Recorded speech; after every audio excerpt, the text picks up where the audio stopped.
ახალციხის პირველ საჯარო სკოლაში სამოქალაქო განათლებისა და პედაგოგთა გადამზადების პროგრამის ფარგლებში რეგიონული კონფერენცია მოეწყო. ღონისძიების მიზანს სამოქალაქო განათლების დამხმარე სახელმძღვანელოების პოპულარიზაცია წარმოადგენდა, რომლის ინიციატორიც სოფელ აწყვიტის საჯარო სკოლა იყო. მან პროგრამის მცირე გრანტების კონკურსში გამარჯვება მოიპოვა. პროექტის ფარგლებში სამოქალაქო განათლებაში დამხმარე სახელმძღვანელოების როლის შესახებ სხვადასხვა აქტივობა სკოლაშივე მოეწყო. დღევანდელ კონფერენციას კი უფრო მასშტაბური სახე მიეცა. კონკურსში გამარჯვებული სკოლის ახალგაზრდებმა პრეზენტაცია წარმოადგინეს და თანატოლებს სახელმძღვანელოების მნიშვნელობაზე ესაუბრნენ. ღონისძიებას რეგიონის საჯარო სკოლების მოსწავლეები დაესწრნენ. კონფერენციას ორგანიზება ახალციხის ახალგაზრდულმა ცენტრმა და პირველი საჯარო სკოლის სამოქალაქო კლუბმა ოცნებიდან რეალობამდე გაუწიეს. სამოქალაქო განათლებისა და პედაგოგთა გადამზადების პროგრამაში სამცხ ჯავახეთის მასშტაბის 66 სკოლაა ჩართული, სადაც სამოქალაქო კლუბები ფუნქციონირებს.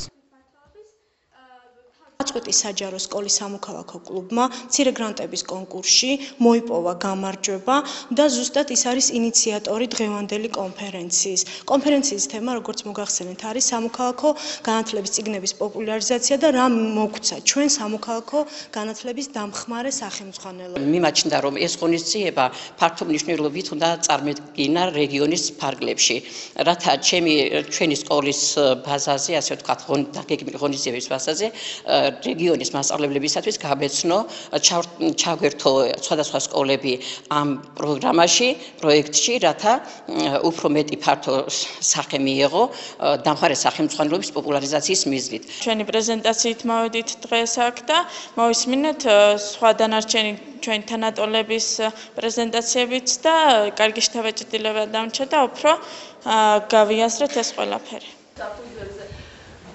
და გირჩევთ დიდსაც და პატარასაც რომ